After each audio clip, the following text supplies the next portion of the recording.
Salutations. Salutations. Ah, that's better. You sound more fulsome. More Fulsome. more. Fulsome. Oh, okay. Fulsome. Yeah. Well, I like that's that. probably not actually the word I meant, but good enough. I like that word though. Fulsome. Fulsome. Yeah. Fulsome. Yeah. Fulsome. Okay. Shall I just play the music? People can't hear you when you nod. Well, but you know what I mean. I guess I do.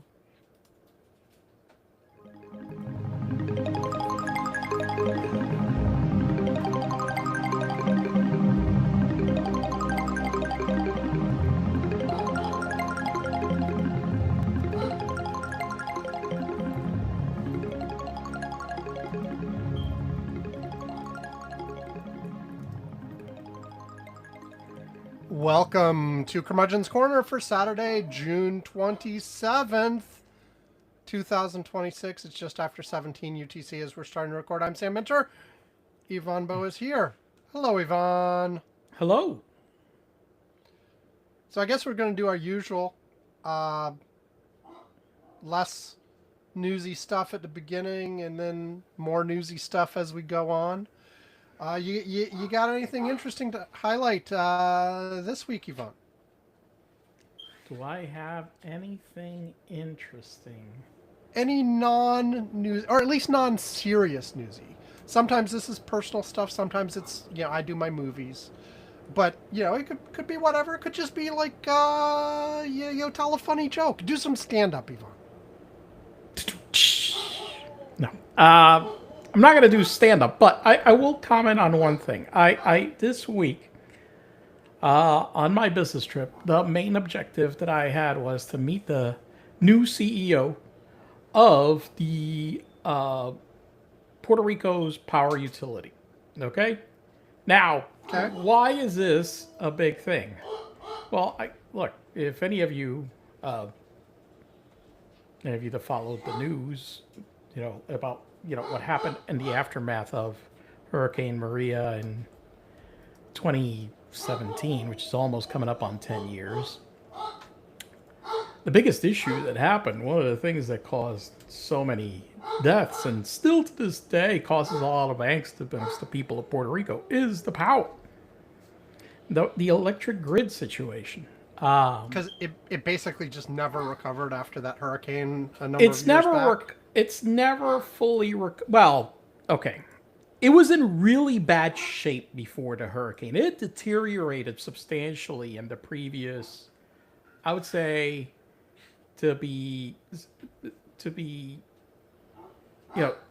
put the context of the time frame involved here. In the previous 15 years, it had been in serious deterioration. Okay? Where almost any maintenance, preventive maintenance, was being deferred, not done, putting the grid in a really precarious situation. Presumably due to cost. Because of cost. The reason it was because of cost. Because what kept happening in Puerto Rico, which is a big problem for a utility, and which is one of the issues that I find with all these people that are for we want to reduce the population of the U.S. Let's block all these people coming in. Like this is a good thing. It's a terrible thing. Almost any society that deals with population decline deals with issues that are far, far, far worse than dealing with more people. Okay? Because when you have a declining population, an electric utility is for the most part a fixed cost system. So what keeps happening is that you have to charge everyone behind more and more and more for the electric. Okay? When there are less people to divide up amongst the fixed costs. Okay? And so, okay. Well, yeah, if you got 4 million people, you're dividing up the fixed cost. You have to now divide it to 3 million.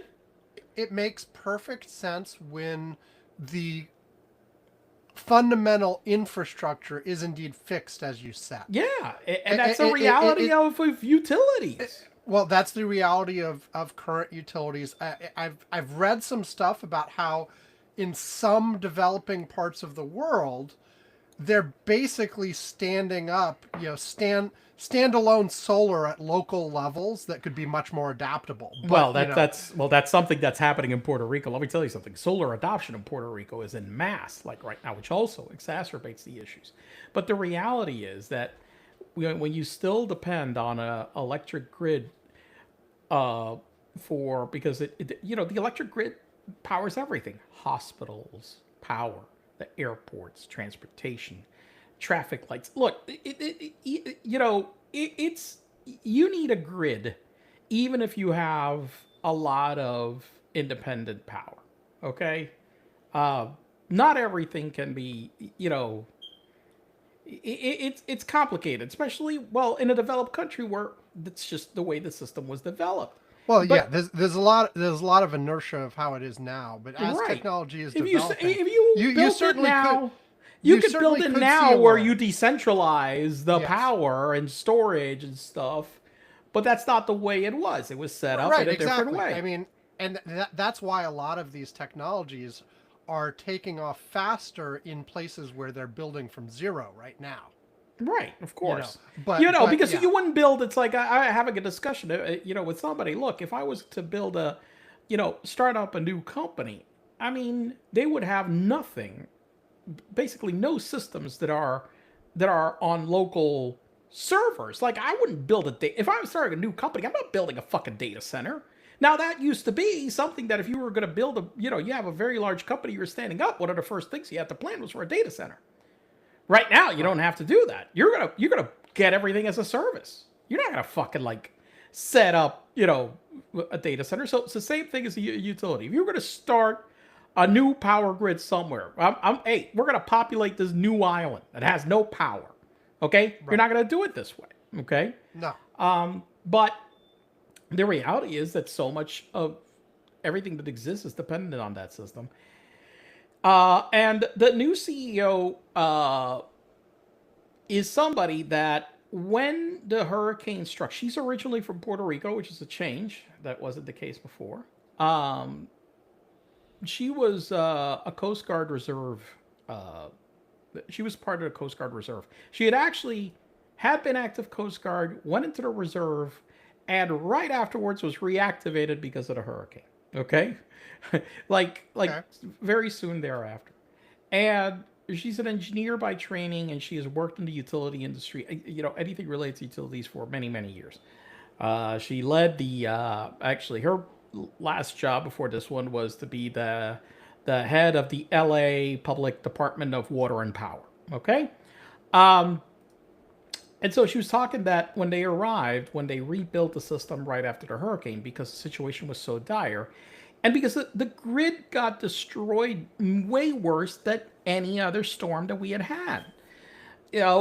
And we had had some major storms in the past. But look, I remember like when I went to school at Carnegie Mellon, right after I started at school, like weeks, Hurricane Hugo struck Puerto Rico. And Hugo was a Okay. very powerful storm that also hit the United States, and it hit the United States very hard as well. I think it was South Carolina. It hit the Carolinas, if I remember correctly. And it was a devastating storm. But I went back for Thanksgiving, and basically everything was back up and running less than 90 days after. Okay? Hmm. And that's because the grid was in really good shape. Okay? So it didn't really take that long to bring everything back. With Maria, when they got there, the grid was in bad shape. So much of it got destroyed. She was explaining to me that she was working with the power brigades, setting up stuff. And basically, look, they had to put it together with whatever the fuck they had at hand. This was not a rebuild that you would build to spec. They were trying to build. We're trying to get people that have been months and months and months without power. We need to get them power now. They can't sustain like this, okay? So it was rebuilt in a way that wasn't exactly the best. A lot of reasons. Listen, afterwards, FEMA and the the House and the Senate approved funding for rebuild, but Trump blocked a lot of that money from being distributed. Okay, and it didn't really start getting unblocked until the Biden administration. But even after at that, they had set up a process that was so different and so complicated that to today, that money still, most of it has not been spent to rebuild the grid. So the grid is really still in that, a lot of it in just the shape of, we just put it together, you know, uh, basically like with duct tape and saliva after a storm, and it's still like that in many places. But look, she. By the way, the one thing that impressed me is that I will say that after I've met with many executives in the past, she's one of the most. She's one of the smartest top executives I feel I've met in person. Okay. Which gave me a lot of hope. And I didn't realize how personal this thing is to me. I wasn't thinking about that before I went to this meeting. And then, of course, I start talking about it, and I wound up, and I was there with our senior VP or whatever. I did something that hasn't happened to me in a meeting because I was trying to explain how important it is for me to then to succeed. I could not stop myself from crying talking about it. Because to me, if she succeeds in doing what she is set to do, the lives of the people of Puerto Rico will be substantially improved. Okay? It substantially improved. And so, I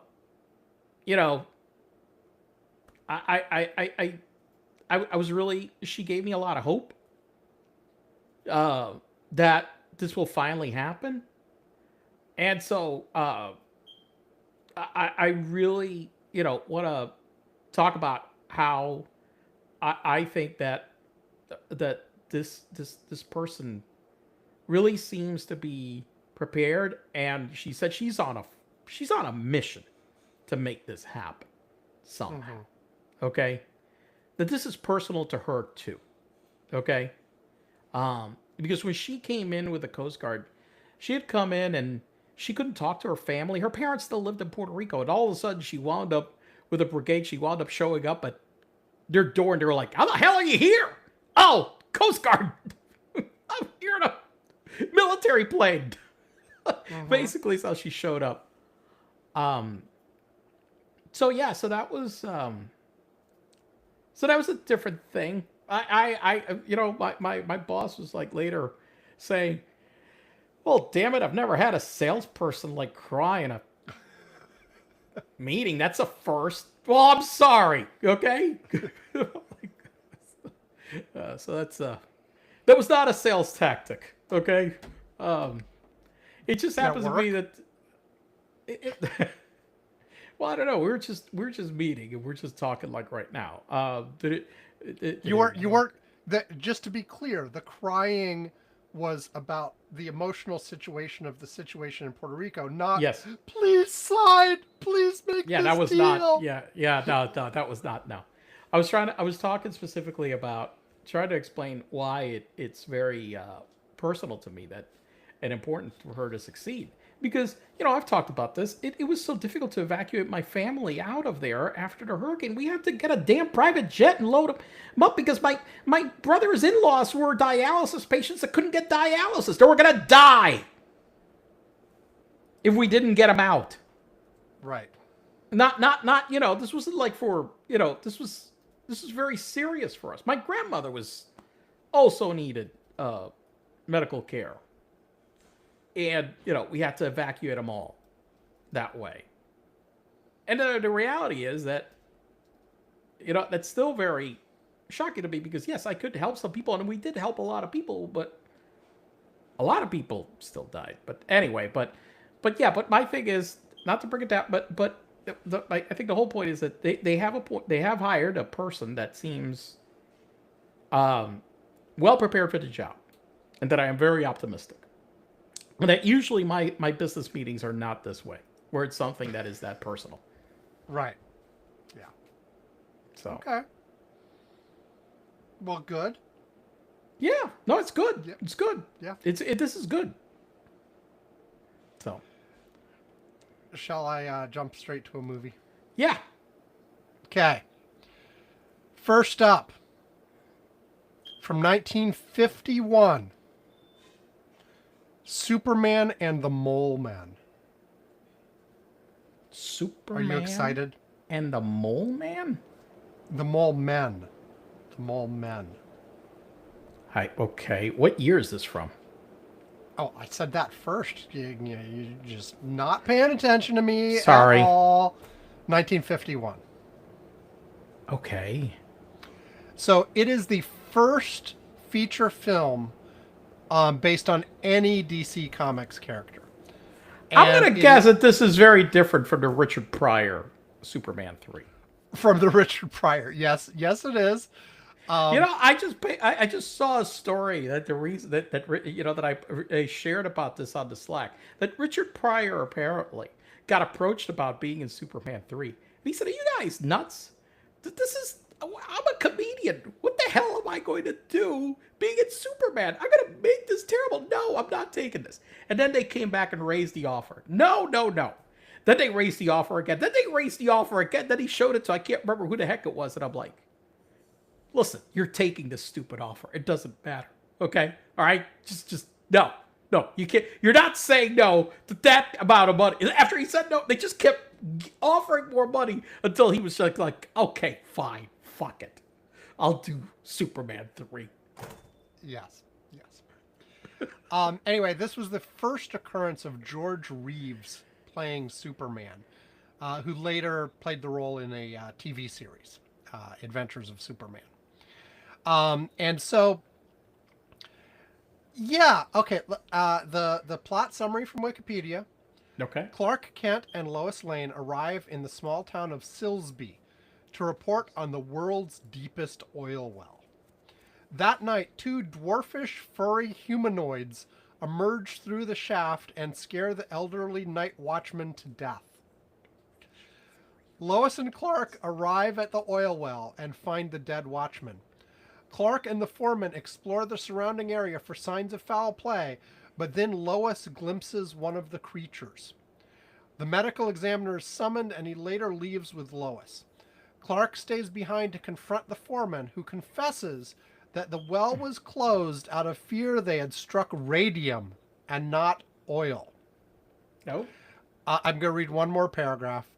The two mole men explore the town, but the residents become frightened of them and their luminate torch. Local Luke Benson assembles an angry mob to kill the creatures, one of whom falls from the dam after being shot. Clark resumes his alien alter ego of Superman and rescues the creature mid-fall. While Superman takes it to the hospital, the second creature returns to the wellhead and disappears down its shaft. A doctor announces that the injured creature will die unless it has surgery to remove the bullet. When a frightened nurse refuses to assist, Clark volunteers. Benson's mob arrives at the hospital demanding to be given the creature. Superman stands guard outside the hospital and single-handedly disarms the mob. It continues. Yeah. So, and it was only 58 minutes long. So 58 minutes. It qualifies as a Does it feature qualify film, but as a barely. movie? I thought you had to be over an hour, but apparently it counts. Okay. But anyway, it was apparently Yeah, Sam. this was one of these things where, like, they actually then used. Who played Superman? I also said this already. This No, I forgot. I know Sorry. your memory. No. I heard. Look. I'm terrible with names and people. Look. I'm good with facts. I'm terrible with names. Is No. advancing. Listen, I'm always terrible with names. I was at that meeting where they presented these people 3 different times, and I kept forgetting their fucking names. So no, that's not. That's just me. You and I, for any longtime listeners of the show, They know we often refer to people by their role. You know, Right. oh, the president of Guam. Okay, Guam Exactly. doesn't I'm have like, a president, but whatever. now we just fucking the president. You know who the president of Guam is? Oh, it's Donald Trump. That's right. Yes, okay, but Guam does have a president. But yeah, you wouldn't usually refer to it that way. No. Just like you wouldn't say the president of Florida is Donald Trump either. Correct. But, but it is. But it is sort of. Yeah. Anyway, no, it's George Reeves. Yeah, and George Reeves.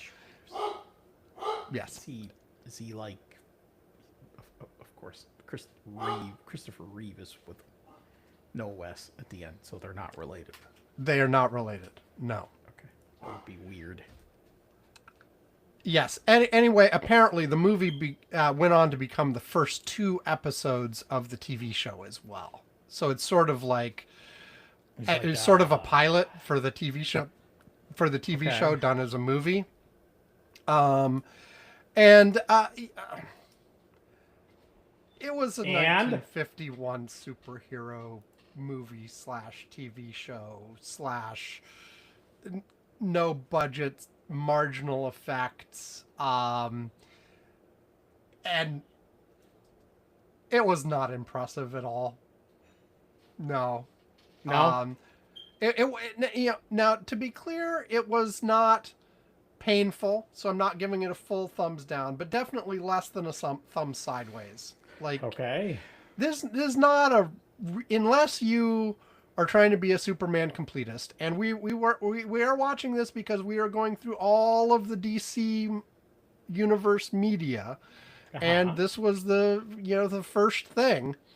But unless you do that, no. I mean, I guess if you are a fan of that era of sort of, serials, stupid superhero stuff like Flash Gordon and, monster movies and all that, maybe it's not within that universe. It's not the worst thing you could watch, but it's not. I mean, it's kind of dumb. The plot just sort of, it's like, what? Why? This is stupid, but okay, fine.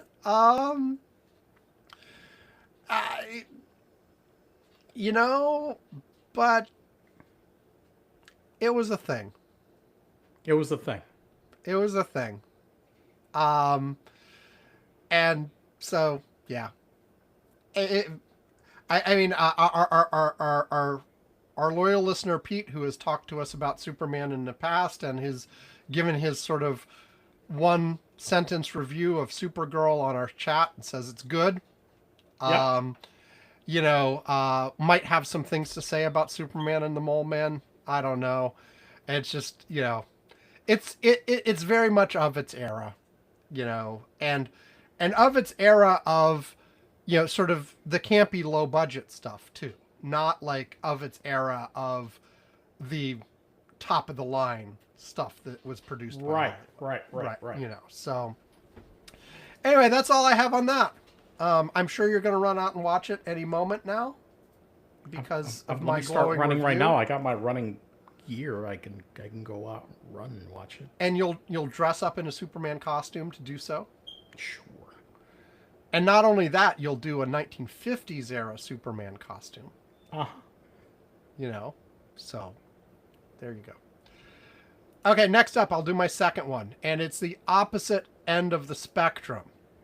We're on the AFI list again for the top movies going through the 1998 list. And we're up to number 2, which is Casablanca from 1942. Okay. And I'll say up front, I think this one deserves its slot near the top. Yeah. And in fact, I might even put it above number 1 on this list, which is Citizen Kane. Okay. They actually dropped it to number 3 in 2007. Um, they flipped, The Godfather and Casablanca. Godfather was number 3, Casablanca was number 2, and then they flipped those. So Godfather's number 2, Casablanca is number 3 in the 2007 list. Um, but Casablanca is really good. Have you seen Casablanca? I think so, but it's been a long time, and actually, you're motivating me to want to watch it again. Not Superman and the Mole Man, but yes, Casablanca. Yeah, yeah. Yes, Uh, Casablanca. and I will this is it's 1942.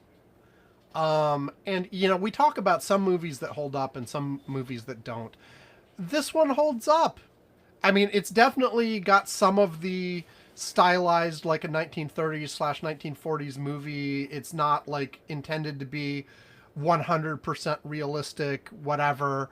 Some things are a little bit over the top, but it's really good anyway. One of the And things about it that I remember because I was looking at the plot is because of my I should I not read so the first much. two paragraphs of the plot first? No, before you, no, No? before you Okay. get there, no. Just to mention that I've been somebody that studied a lot World War II. the interwar period and World War II. Like I've read like book. I mean, Jesus Christ, read a 1,000-page book just on the fall of Berlin. For God's sakes, not that long ago.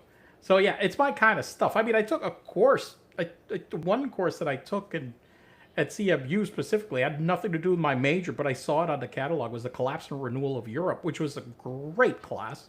Okay, learned a lot in that class. So yeah, so this is. I mean, I know it's not. Obviously, this isn't a historical movie, but the setting itself is always intriguing to me. Movies like Raiders of the Lost Ark are these that are set with those themes around the war period. I always find them interesting. Yeah, no, definitely. It is an interesting era, and there are a lot of, you know, I think the Casablanca is one example of this, but I think there's a lot of room for interesting stories that are sort of on the periphery. Sure. So not necessarily, hey, we're right in the middle of the big battles in Central Europe, or here's the story of Hitler, or whatever. But just regular people existing in wartime, in the parts of the world that were not necessarily directly in combat, but were still highly affected by Right. what was going on. Sure. And Casablanca is an example of that. So, starting out the description, in December 1941, American expatriate Rick Blaine owns a nightclub and gambling den in Casablanca, then in French Morocco. Rick's Cafe American attracts a varied clientele, including Vichy French and German officials, refugees desperate to reach the still neutral United States, and those who prey on them. Although Rick professes to be neutral in all matters, he ran guns to Ethiopia in 1935 and fought on the Republican side in the Spanish Civil War. Petty crook Ugarte boasts to Rick of letters of transit obtained by murdering 2 German couriers. The papers allow the bearers to travel freely around German-occupied Europe and to neutral Portugal. Ugarte plans to sell them at the club and persuades Rick to hold them for him. However, Ugarte is arrested by the local police under Captain Louis Renault, the unabashedly corrupt prefect of police. Ugarte is killed while in custody without revealing that Rick has the letters. One more paragraph. Then, the reason for Rick's cynical nature. Former lover Isla Lund, Isla Lund, enters his establishment. Spotting Sam, Rick's friend and house pianist, Isla asks him to play as time goes by. Rick storms over, furious that Sam disobeyed his order to never perform that song again, and is stunned to see Isla. I'm messing up the name every time I say it. She is accompanied by her husband, Victor Laszlo, a renowned fugitive Czechoslovak resistance leader. A flashback reveals Isla left Rick without explanation when the couple were planning to flee as the German army neared Paris in 1940, embittering Rick. Laszlo and Isla need You the didn't letters warn to about escape. the spoilers. Well, I'm only reading the beginning stuff. I'm not warning how it ends. Um, embittering Okay, Rick, Laszlo, and I don't think we need to warn people about spoilers. you The know movie there from are people who have 1942. not seen it. No, I know they haven't, but look, I'm sorry. You know, if I'm talking about Toy Story 5 or Supergirl, I get it that you don't want to give spoilers. But listen, people, the movie was out in 1942. Okay? You know what? You've had Tough time. shit. Yeah, a bit. What if you are listening to this and you're only 12 and you just haven't had a chance yet? Fair. What if you're listening to this in like 100 years from now for some reason? It's still recorded True. out there. You're listening to this, and they're like, "What the? Wait, Casablanca? What the fuck?" Anyway, Laszlo and Isla need the letters to escape while German Major Strasser arrives in Casablanca to prevent that, and then it continues. So it's got this like love triangle thing going on with Rick, the woman. See, there you go. I'm forgetting the names already, and I can't pronounce the name. I think so it's I just Ilsa. say the woman. Is it Ilsa? It's Ilsa. it's ILSA. yeah, you're right. Ilsa. For some reason, I was reading it as two I's, even I though think they were because I both talked about capital. Puerto Rico, I started saying Isla, which is like, you know, island in Spanish, but you know. Yes, that's why. I'm sure that is why No? I am messing up the name. Thanks for the explanation. Um. Anyway. Anyway, it's got that like love triangle thing going on. It's also got all the war stuff going on in the background. And as I said, it's not like directly in the war. It's not like a war movie. It's not like soldiers in battles, but it's surrounding that, and it's just very well done, and it's emotional. And even though you do get sort of that the style of acting from the 1940s, by the time you get to the end, you are incredibly emotionally invested in these characters and what happens to them, and it packs a punch. And also, I just have to say, the song "As Time Goes By," it's not just played that once; it's a recurring theme throughout the movie, and the song also gets emotional the more you hear it, and the more it because it ends up resonating with what's happening to the characters and all that kind of stuff. Good movie.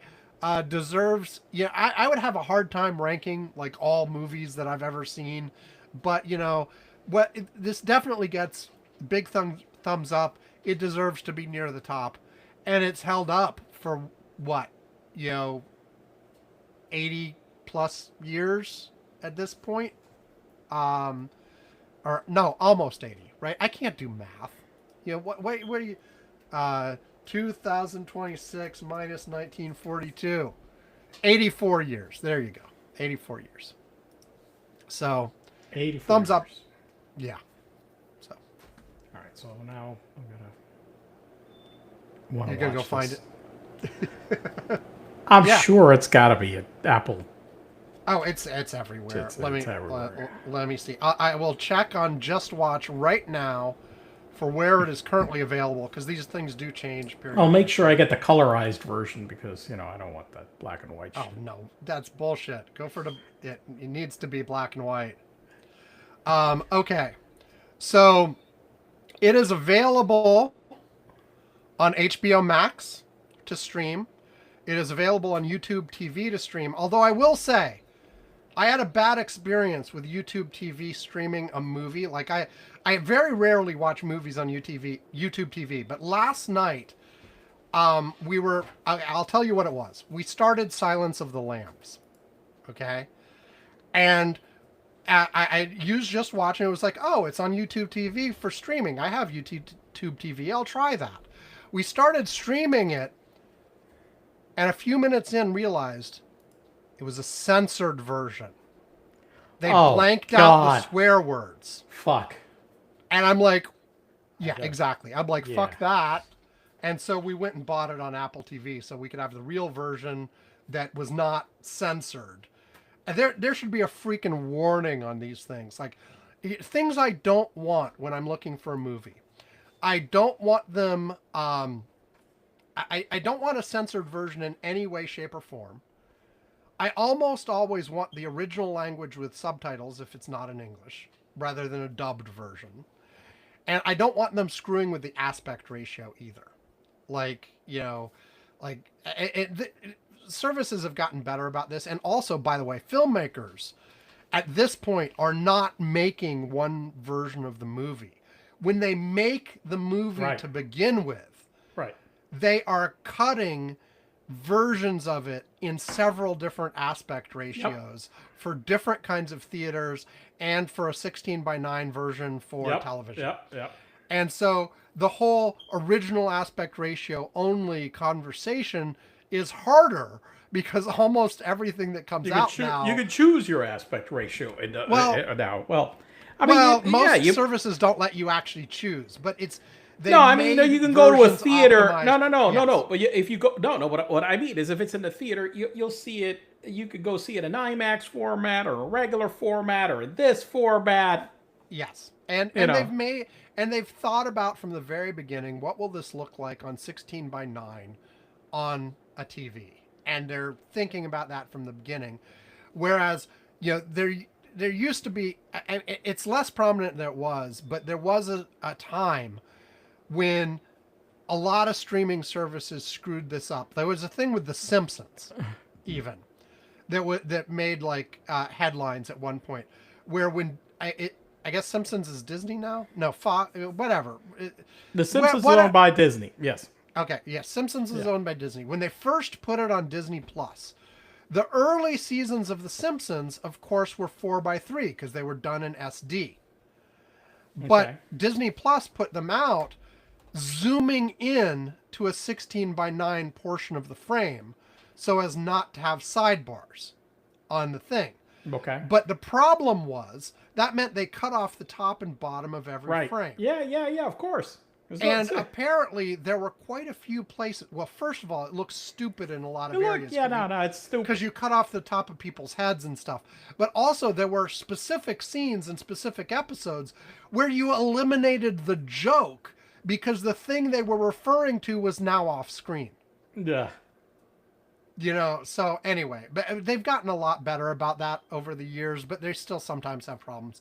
But anyway, so we then bought Silence of the Lambs on Apple to get the real version. Anyway, so this is on YouTube TV and HBO Max to stream, or it's available or it's available to rent on Prime Video, Apple TV, Fandango at Home, Spectrum. Available to buy from Fandango at Home, something called Grove. I don't know. Prime Video, Apple TV, and Amazon. Oh, you can buy it on DVD. They have it listed here to buy on DVD as well. Oh, Grove is apparently also DVD. They're mixing in the buy on DVD on Just Watch Now with the streaming. They should split that into two categories. Whatever. Yeah. Anyway, you can get it all over the place, is the point. But all the normal places you would expect. Okay. That's it for me. Okay. It. So shall we take a break and then talk more recent news than World War II? Yes. More recent news than World War II. Okay. Here we go. That's one of those, I think people have already done this, but I thought an interesting podcast concept would just be the actual news, but delayed by X years. So actually, you could set up, and the news orgs would be the best served to do this. But imagine, the CBS Evening News, but delayed by 50 years. Yeah, that'd be... Or whatever. I mean, I have seen sometimes something like that. It's always really weird. Well, like I have that newspaper clipping. Obviously, you guys on listening to the podcast can't see this, but I Behind have him is the this. New York Times from the day he was born. Right, Right? and yeah, and it's always like really weird, like reading the headlines. I mean, on that, okay, it's just you're like, what the heck? Scientific American used to have something like that where in every, I was going to say episode, it was a magazine. It was a magazine. Yeah. Every issue of Scientific American, they had, the what Whatever was in happened the like magazine 20 years ago, 30 years 20, ago. 50, and 100 years ago, because the magazine's been around Sure, for hundreds sure. of years. Also, this week, by the way, it hit the news. It was sold to some like new thing that owns magazines and is basically Makes it just immediately- AI articles and well, they immediately fired like half the staff and are gutting Right. it, and yeah. so which And, they'll you know just ma- have like a whole bunch of AI generated articles. and obviously Starter- print magazines are dying anyway, but like some of them successfully transitioned to digital. Scientific American still had a good pedigree and was still doing some good stuff. Who knows if any of that will survive with its new ownership, whatever, but it's another one of those things that that kind of thing, the only way it survives intact is like a nonprofit with an endowment. Because it's not gonna be profitable, and anybody running it for profit is just gonna kill it and run it into the ground. And there's a lot of things like that, and it's a shame because a lot of them are just getting killed and run into the ground rather than and you could see them surviving, but again, not as a for-profit entity. You need to you need to set it up with a massive endowment that it can live off for 100 years without having to worry about finances. Not even. I mean, it's like sometimes it's just it's a thing of like you just need to break even. That's true. You just need to, but it's easier if you have an endowment. Oh, of course, yes. Yeah. If you're well endowed, it's a lot easier. Yes. Is that how that's said? That's how that's said. And Scientific Okay. American is well known for being well endowed. Okay. Sort of. Anyway. Sort of. Anyway. Break. Here comes the break. It still pisses me off. The Riverside that we used to just moved the clickable area for the stupid music. Used to be able to click the whole bar. Now you have to hit a play button. So I'm always clicking the wrong place. Anyway, here's the right place. You're listening to this podcast. Do you like it? No! Do you want to support the show? No! Well, after you have subscribed to the show, followed us on Facebook, and told all your friends they should be listening to, what else can you do? I won't subscribe! You can help fund our Patreon at patreon.com/Curmudgeon's Corner. Patreon is a way you can throw us a few bucks a month to help out with the expenses of the show. Web hosting, equipment, a little bit of advertising to promote the show, and maybe every once in a while some much needed sedatives for Yvonne. At different contribution levels, you can get a mention on the show, our Curmudgeon's Corner postcard, or even a Curmudgeon's Corner mug. Fun stuff. Not fun! In any case, the contributions help tell us that you enjoy and appreciate the show. I really, really hate Curmudgeon's Corner! Are we worth $1 a month? No! $5 a month? No! Or if you are nuts about us, maybe even more. 100 billion dollars, even though you don't have anywhere near $1 billion. If we're worth anything to you at all, send it our way at patreon.com/Curmudgeon's Corner. Alex hates, really, really hates Curmudgeon's Corner! That's really mean, isn't it? But I hate Curmudgeon's Corner, but I really do! And we're back. Anyway. So where would you like to start, Yvonne, on the newsy stuff? Hey, how's Moscow doing today, huh? Having a great right. time, huh? Over there in Moscow. Everything's going peachy, huh? Yeah, so I'd put a topic on here, and we've alluded to this in previous weeks, but this has accelerated since we last talked about it. Is Ukraine actually winning this damn thing at this point?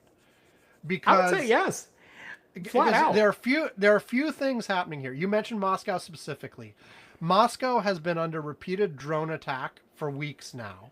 So it's fairly significant. And it's hitting, and now it's not like a nuisance hits. No, Right, like they're hitting Moscow hard. well, and to be clear though, unlike how Russia's been hitting Ukraine, Right. Ukraine is not, for the most part, hitting civilian areas. No, they're not hitting like no. apartment buildings and stuff like that. No, no. They're hitting industrial infrastructure. They're hitting all of things that you can fairly seriously argue. Oh yeah, these are military targets. It makes sense. Yes. But also things that do inconvenience the civilian population. That cause a lot of pain to the civilians. Yes. So, for instance, and look, there have been some civilians killed. Just to be clear, There have been some, but they're not. happen. But the Russians are just indiscriminately, firing rockets at civilian targets. They don't care what they hit. They're just, they've been just targeting deep, massive barrages at civilian areas. Period. Straight up. Yeah. Okay. Now, but things like now Moscow is having a gasoline crisis. Yes. For instance, people can't get gas for their cars because you've read more than I have, I think, Yvonne, but the supply lines are being disrupted, blah, blah, blah. And we'll get back to that specifically, those inconveniences. But also, Ukraine had two additional things. One, Ukraine had been systematically for months and months now targeting and weakening air defense all over Russia, not just around Moscow, but all around. We've gotten reports they've hit industrial installations in Russia's far east. Yes. Way north. All over Russia is massive. Okay. Yes. It is by land area. It's the biggest country in the world by far. Okay. It is huge, and Ukraine has successfully been hitting things all over that country, but they've been degrading air defense all over to the point where in the last few weeks, Russia has been relocating air defense from other parts of the country to surround Moscow instead. Yes. Basically to beef up their defense of Moscow because Moscow's under attack. Yes. But because the air defenses have been degraded everywhere, that also means that by moving things to protect Moscow, they are weakening significantly the defenses all over the rest of the country. Right. Now, Moscow is the major population center of Russia. It is the major center of economic activity, et cetera, but still. And then part of this, Ukraine has also been very, very systematically working to basically isolate Crimea. Yes. They've been weakening air defense around Crimea. They've been making sure they have drone coverage on all the highways that have been supplying Crimea with basics, food, gas, whatever. And have at this point have gotten very, very close to basically, I keep using the word basically, they've gotten very, very close to having Crimea actually under siege. The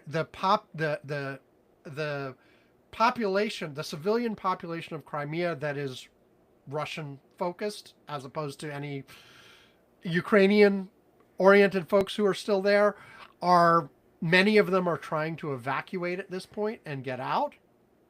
And it looks like, they're setting themselves up for a situation where they may want to try to take back Crimea sooner rather than later. Now, they've had a hard time making progress on the front lines in the Donbass, which is the other area that Russia took over early on. But that front is weakening as well.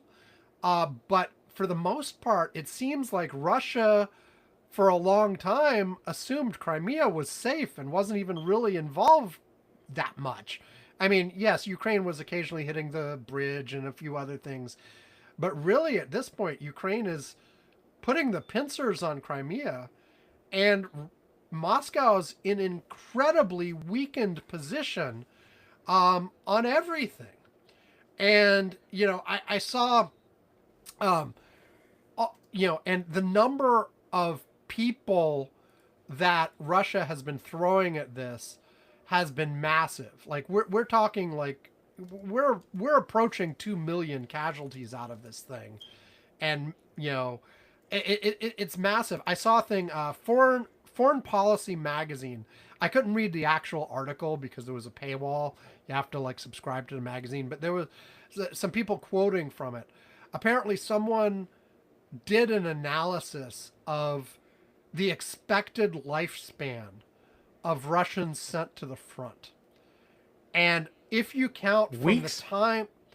If you count from the time they get sent to training near the front, their expected lifetime is, I believe they said 5 days to 3 weeks. Okay? And if you count from the time they are actually engaged in battle on the front lines, average lifespan 35 minutes. Oh my God. And so, that's that sounds like a great sales pitch to go fight, right? Yeah, Jesus Christ. Yeah, I mean they're just getting eaten up, and like, Russia has a big population, and they're recruiting like they're recruiting mercenaries and such too. But nevertheless, there's only so long you can be losing, thousands and thousands of people every day, which they are. The whole thing was unsustainable. I mean, I have said this for the beginning. That this is 4 years of this shit right now. This whole thing was unsustainable. Okay, from the moment this became a quagmire. Okay, and the only reason he's been able to sustain it this long is because he's just been using people as cannon fodder, and because he is a dictator in a country. And a second aspect that helped him was something that happened also to the Germans during World War II. Since we were talking about World War II a little bit earlier, it's great to have got some of this. Where early in the war, Berlin was completely isolated, like the German population, from what was happening in the front. So they weren't really like pushing back against what Hitler was doing, because they were like, oh look, there's great success, blah blah blah, whatever, all this stuff, right? But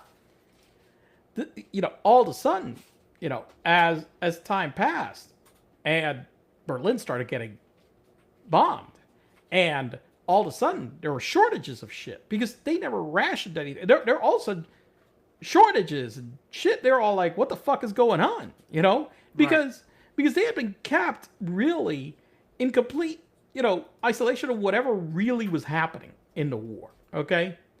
And that was the same thing that Putin was doing. I mean, even though Russia doesn't completely like block the outside internet and stuff, the reality is that Russian media just basically said, oh, these people are liars, whatever the heck they're saying, we're winning, we're whatever, blah, blah, blah, blah, blah. But look, as millions of Russian shoulders have, Russian shoulders, shoulders, knees, and toes, or whatever. You can sing the little song. Go ahead. Russian shoulder. Yeah, that soldiers. Millions of Russian soldiers have been perishing in the front. It's very difficult to keep what the hell is going on when so many people keep dying, because all those people are known by a good number of people. So everybody has to know somebody now, that somebody that went and died at the fucking front, or most people absolutely do. And so, And then now, all of a sudden, there are gas lines. There's bombs going off around your capital regularly when they've been saying everything's fine. We got everything under control. There's no problem.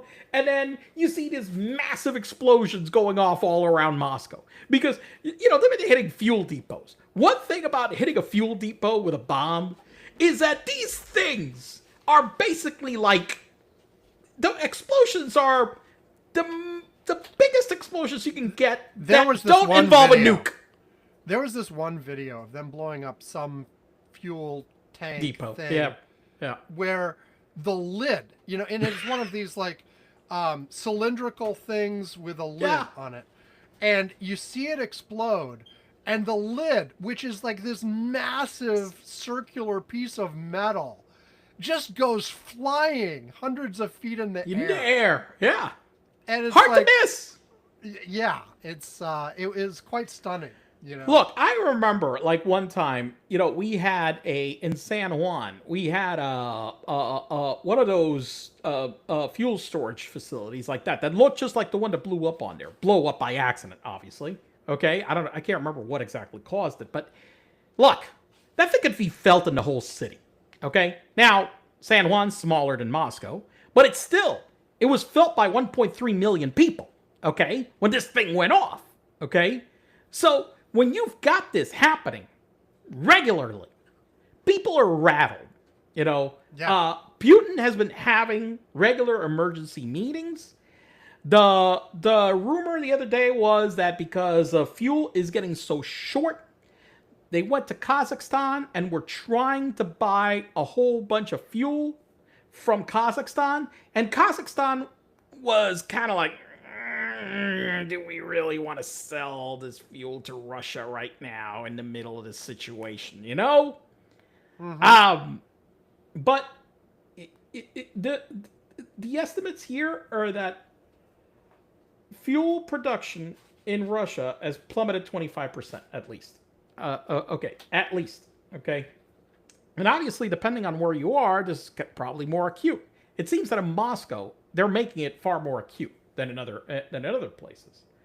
The thing they're saying here is this: there is a state of total uncertainty, said one former senior Russian finance official who, like others, spoke on the condition of anonymity to discuss sensitive security matters. There's a feeling that there is no good end to this insight. So people are all of a sudden now realizing, hey, we could be fucked. And another thing that's really interesting, given what happened in the Persian Gulf, I'll tell you something. I think we need Ukraine and NATO. Well, at this point, Ukraine is the biggest, most capable military in Europe. Yeah, by a lot. And master of modern warfare, even against the Russian, even against the Russians. Obviously, we're talking about that. You could argue because Russia is partially European, mostly European, but yes, they don't have nukes, but in terms of, like you said, modern warfare, they have been innovating in all kinds of areas. The use of drones, the drone counter, yeah. And basically, a lot of these things are how to do war on a budget as well. Yeah. Because what we're seeing here over and over and over again, and this frankly, is shown in the U.S.-Iran thing as well, is that you get at this point, you can counter multi-million-dollar weapon systems, hugely expensive weapon systems, with really cheap, just barely more than off-the-shelf stuff for tens of thousands. By the way, can I tell you something else about this entire conflict right now that should give pause to somebody? To the Chinese. Right. If I were the Chinese and I keep thinking that I could take Taiwan, and you're looking at what the fuck happened in these two places, I would say this would give me significant pause. Because it really shows that all that investment and all this warfare, unless you have With this shit, you could really thwart a major military power with not that much money. Right, and you know, I mentioned the drones that cost tens of thousands instead of hundreds of thousands or millions, but also they are doing quite a bit with off the shelf. Like you take a drone that you can buy off Amazon Right. and do some modifications to load it with a bomb, you know, and then go use it in battle. Right. and and you can actually be quite effective with literally off the shelf consumer products. Yes. You know, not just something custom. And look, there are the custom made military drones that they're doing, and they're innovating like crazy on that Yes. too. But you can do stuff with off the shelf.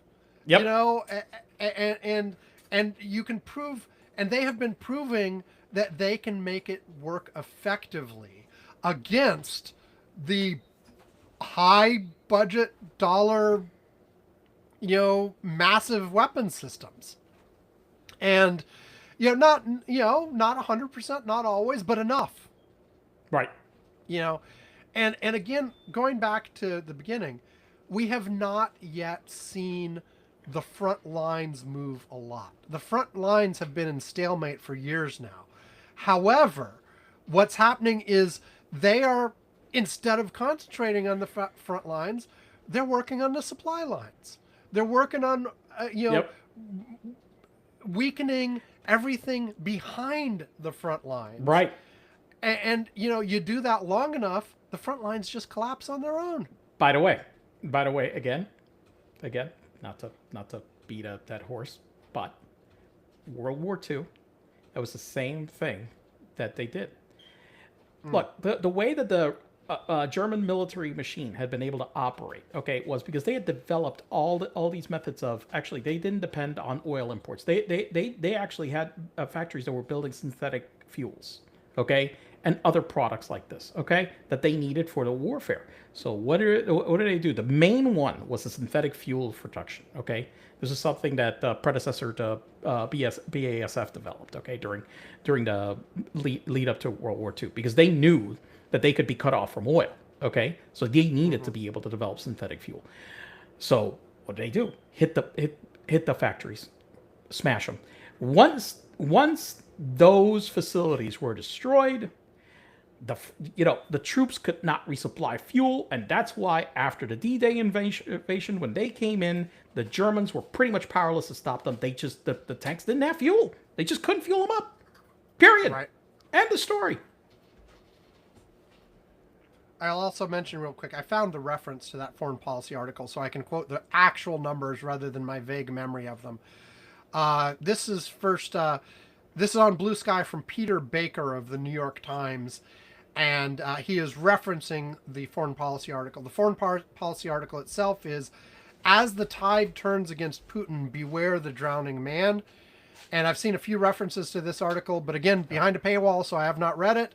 But apparently it is all about how Putin is getting increasingly desperate given the scenario, and how when somebody like this is made increasingly desperate, they can take more and more unpredictable, aggressive actions that could cause all kinds of problems. But nevertheless, he's in trouble is the key that starts that. But when people are in trouble, they're dangerous. Not like Putin was ever not dangerous. But anyway, the quote that Peter Baker gives, he doesn't actually have quotation marks around it. So I interpreted it as a quote from the article, but maybe he's saying something else. But he's a reputable reporter anyway, so whatever. "The average life expectancy of a new Russian recruit from arrival at a training ground to death in a combat zone lies somewhere between 10 days and 3 weeks. Once sent onto the battlefield, they survive an average of 20 to 35 minutes. I mean, that's unsustainable. It's totally unsustainable. By the way, the article, there's a Washington Post article, "Unease deepens in Russia as Ukraine steps up long-range strikes." Okay. They have some interesting analysis on what's going on. I was going to get back to a quote here about this. Here we go. Hold on. People don't feel safe anymore. The war is knocking at our door. In Crimea, panic is setting in. One Moscow business executive said, also speaking on condition of anonymity because of fear of retribution, everyone wants to leave by foot or by bicycle, however they can. There are going to be problems with food. No one can supply. Okay? Questions are also mounting about the Russian military's apparent failure to foresee the sharp improvement in Ukraine's drone capabilities and to develop countermeasures. There are not enough missile defense systems to protect our infrastructure, the Moscow business executive said. No one appears to know what to do to increase production. This is a terrible situation that Putin and his closest circle appear to not have expected. They have not prepared for a long war, nor are they ready for the drone threat. So this is, they are, like you said, same thing as evidence there, same thing here. Putin is going into a full-fledged panic right now about the situation. And I love to see it. Now, it's not to say that Ukraine will completely take over all of their existing territory like this week, but for the first time in a while, it seems like saying that they will eventually seems kind of like not crazy. No, exactly. It doesn't seem crazy anymore. Right. It doesn't seem crazy anymore. And the main issue, like you mentioned earlier, is the fact that because they have been hitting Moscow, because they have been hitting all this critical stuff, where they are running low on defense systems in other places, where they are having to take things out of the field that were meant to, protect the front lines or attack, they're having to remove them because they need them to protect, because they're getting hammered where they didn't expect. Well, along those lines, I mean, remember when, what's his name? The guy who was running that paramilitary force for Russia decided yeah. Again, we do our name thing. The Wagner group. Whoever was in charge of that. The guy that the plane all of a sudden just fell out of the sky. Right. Well, that's died. how it ended. But first, he decided to do a run on Moscow with his military troops and got hundreds of miles. Yeah. And apparently, when he stopped, it was not a military thing stopping him. If I remember, correct me if I'm wrong. My memory is it was something like Putin got a hold of his family. I think you may be right. Something like that, and said, "You stop right now, or they're all dead." And so he stopped. But it wasn't because the defenses of Moscow held and stopped the armored column heading in their way. All right, I'm looking this up. Wagner Group Rebellion, blah blah blah. Pirozhin. Yeah, that was his name. Yeah. I mean, that may have been something that was speculation, but never confirmed and never verified. Advanced to Moscow. Blah, blah, blah, blah, blah, blah.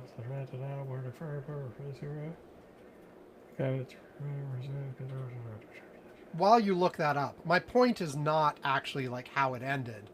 It's that this guy was able to advance hundreds of miles towards Moscow essentially without opposition. Now, he was Russian. He was not a foreign invader. Right. But it still points out that, things are weaker than you expect them to be, because people just aren't set up or prepared for that.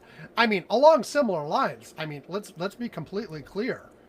If Canada decided to invade Maine, they could probably take the whole state before we realized what the fuck was going on. True. Because we don't have defenses set up against a Canadian invasion. But nevertheless, it shows that a lot of these things that we have thought for years are like, oh, that's solid. It turns out it's not as solid as you might think. I mean, and even what we were talking about the asymmetry between, cheap drones versus multi-million-dollar planes. I mean, it's just pointing out a vulnerability that's actually been there a while. So I just looked it up, and your memory is correct. Okay. The way that they stopped it was that Russian intelligence agents contacted not only Prigozhin's family, but also families of top Wagner commanders and senior officers. They explicitly threatened to kill him if the march to Moscow continued. Yes. Right. That's how they stopped it. So it was not so which, by the way, is I guess a legitimate way of stopping it. They stopped it. Right, right. But if they had been more prepared, yes. If they had decided, hey, our family could be threatened, let's move them to safety first, they wouldn't have been able to stop them. Right. Think about that. I mean, that was the only way that they were able to stop them. It's pretty crazy. Right. But it also shows what we know about. I mean, it was my argument, like, since the beginning. Like, everybody was saying, whoa, Ukraine is going to fall in days. And I'm like, no, Jesus Christ, bullshit, man. No way. The fucking Russian military has been a house of smoke and mirrors the entire time. Fuck, it's been a house of smoke and mirrors for over 50 years. Look, in the Cold War, they were only really propped up by the fact they had nukes. The reality is that their military assets, everything they had was shit. Anytime they ever entered into a combat, they got their ass kicked. They couldn't fucking, like, in Afghanistan that basically had nothing, they struggled. Okay? Yeah. Any military encounter they got, they got their ass kicked. So, well, by the way, to be clear, I think Canada could take Maine, but we would probably take it back. Oh yeah, I'm sure. Yeah. Yeah. But yeah. but if we were not prepared, and all of a sudden they just came and went and invaded Maine, we couldn't do. They would probably take it. Right. Yeah. But anyway, I would move to Maine. Well, yes. I mean, there have been jokes for a while for here in Washington State. You want us, Canada? What is here? We could do that. We surrender. We surrender. We didn't attack you. Well, we surrender anyway. Well, I mean, remember going back to when W won in 2000, there were people would make maps after the election of like, the where all the blue states joined Canada. It's been an ongoing joke for a long time. But yeah. So anyway, shall we take a break and come back and talk about something else? Mm-hmm. Okay. Next break. Next. This is the Ray Lynch break. So we already talked on the show. Ray Lynch passed away a little while ago, and so rest in peace, Ray Lynch. We still love your stuff. Here you go. Go buy some of his albums. I'm sure some of the money helps out his widow and all that stuff. So yes, here you go.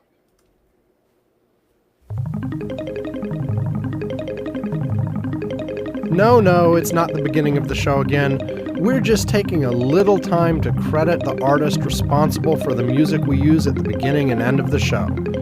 What you are listening to right now is The O of Pleasure by Ray Lynch.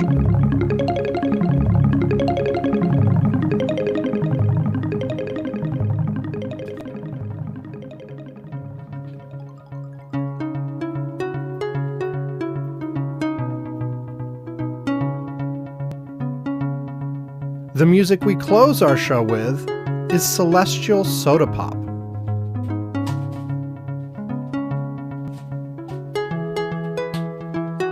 Both of these songs are from Deep Breakfast. Now platinum, Deep Breakfast was the first independently released album ever to be certified gold by the RIAA. Ray Lynch's other albums are The Sky of Mind,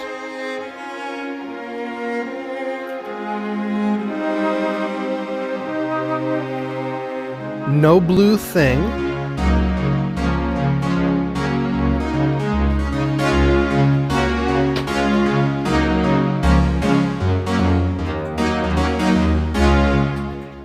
Nothing Above My Shoulders But the Evening.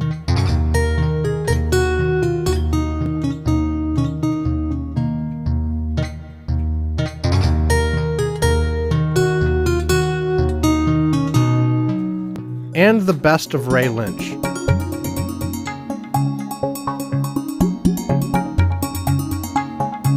You can check out Ray Lynch or buy his music at raylynch.com, iTunes, Amazon, or anywhere you usually find music. Okay, we're back. So my turn my turn to pick a topic. So just a quick bullet points of things I'm not picking. Okay, there were some SCOTUS cases this week. We're expecting some more big ones next week. As usual, they did lots of bad things. Hold on.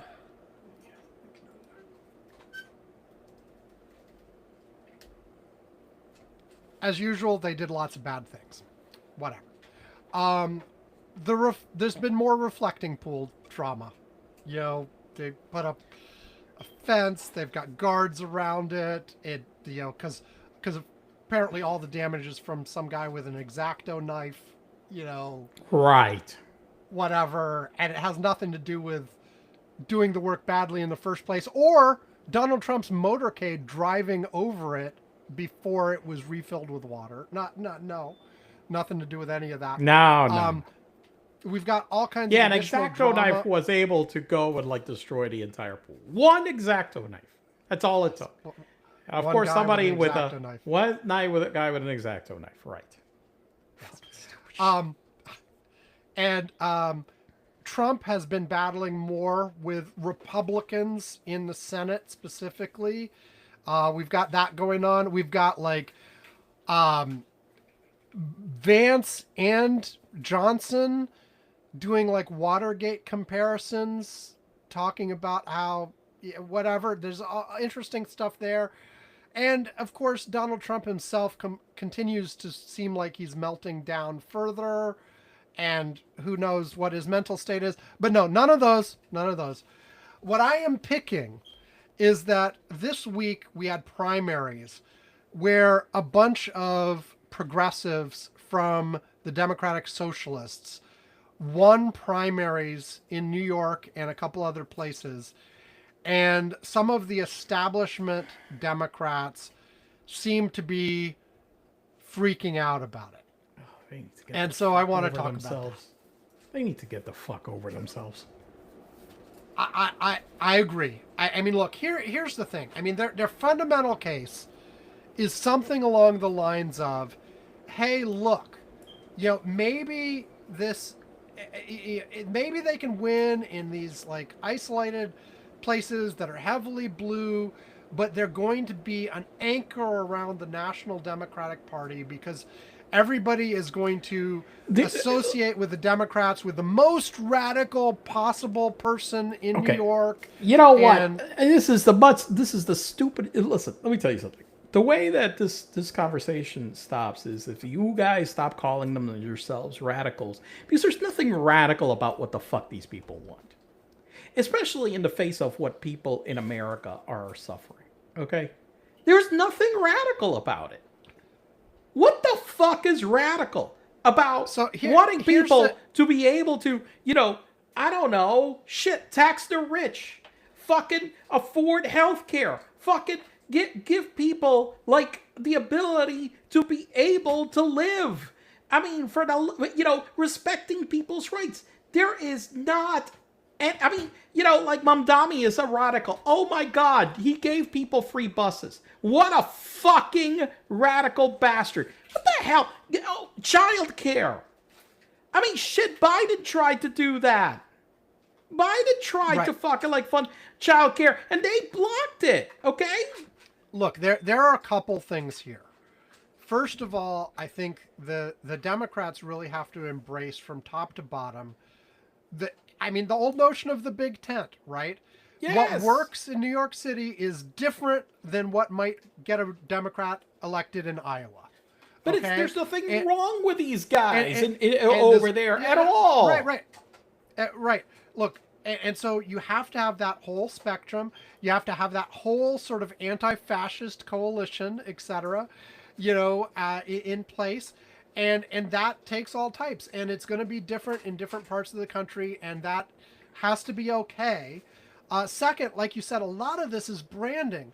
Most of a lot of these specific positions that are talked about, if you poll them individually, are majority positions in the United Everybody States. likes this shit. I mean, Yes. good Lord. Everybody. You go exactly what you said. You take the individual positions. You go through them and you ask people, hey, are you for this? Are you for this? Are you for this? Are you for this? Everybody says yes.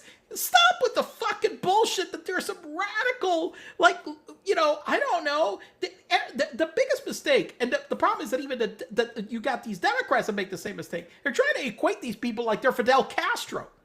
Right. Nothing. There is, God, stop. No, they're not trying to be communist dictators. You are hurting the cause more.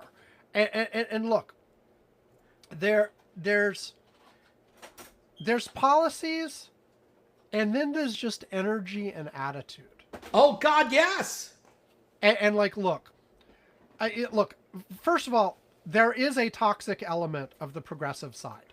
The people who are like, we won't vote for Kamala Harris because she supports genocide. No, those people, no. Yeah, no. Those are, But you see, that's not policy position. That is purity testing of who the hell I'm voting for. Okay, and like I said, okay, listen.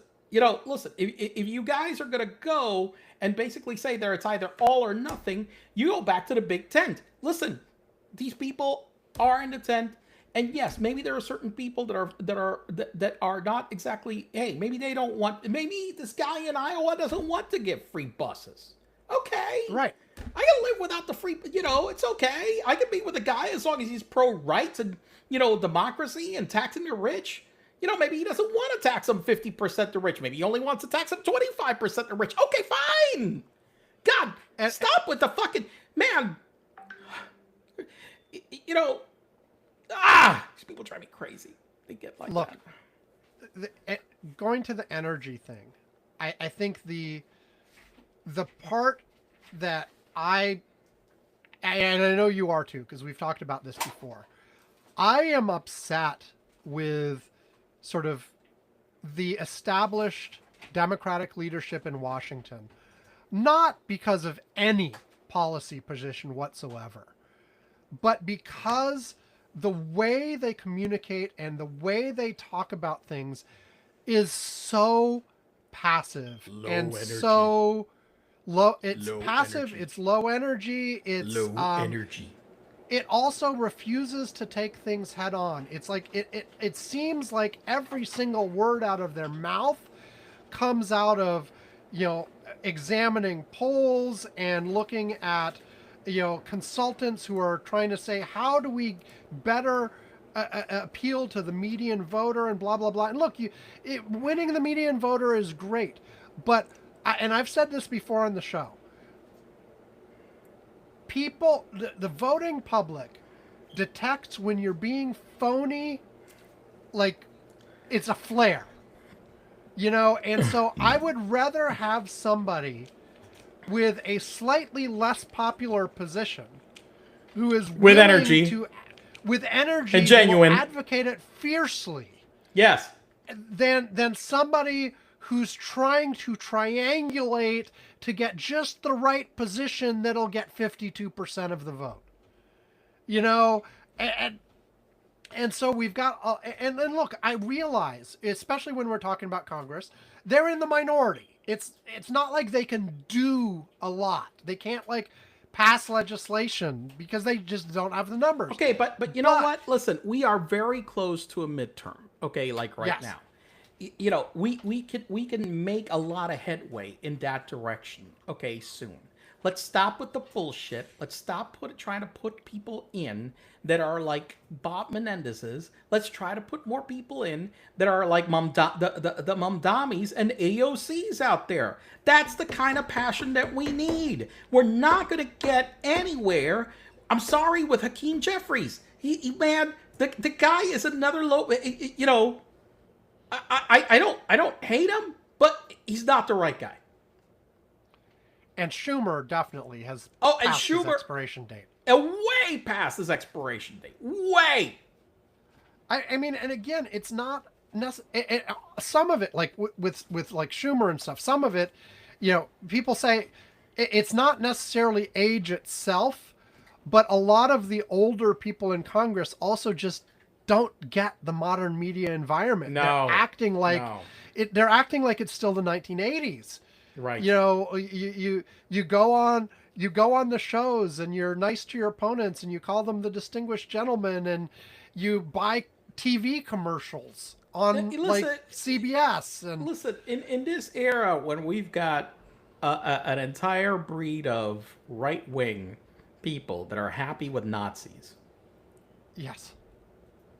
That are okay with, you know, racism. Fuck this shit. We cannot be passive. We can't be low energy. This has to be a completely different game. Right.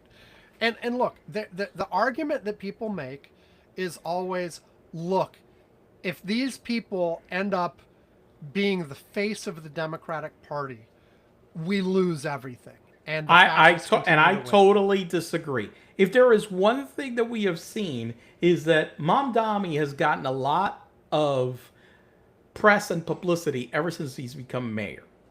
This guy is not a liability. This guy is a serious asset. Trump likes him. Yes! When Trump met him, he's like, "Oh man, you're great. I love you. We can work together." You know.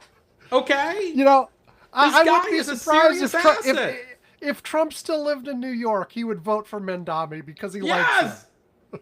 Yes. You know, and by the way, you know the one guy that basically kind of like scolded this entire group of people with their bullshit. You know, Harrison. No, Obama.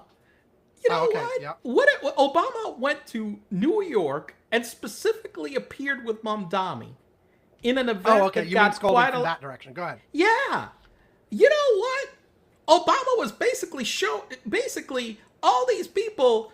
Oh, we're kind of like a steering away from Mamdani, blah blah blah. No, Obama went and fucking stood with him at an event and basically raised his profile even more by doing that. And and to me, what that felt was an explicit slap in the face of all these fucking people saying that this is the wrong people to be as standard bearers. Let me tell you something.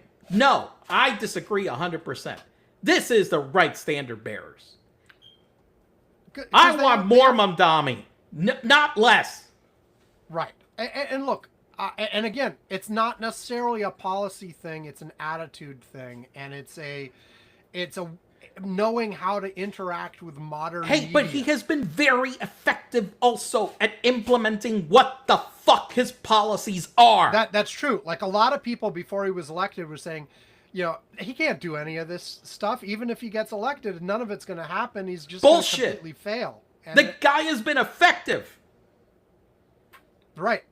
And look, the thing with this notion of it's an automatic failure if you elect these kinds of people. Well, first of all, the guy I was talking about, Harrison, a former head of the DNC, I think I've got his name right, and I don't have his quote in front of me, but he got into a big like online kerfuffle because he basically said, look, if you hate our party, don't run in our party, don't use our resources, don't whatever, go start your own third party.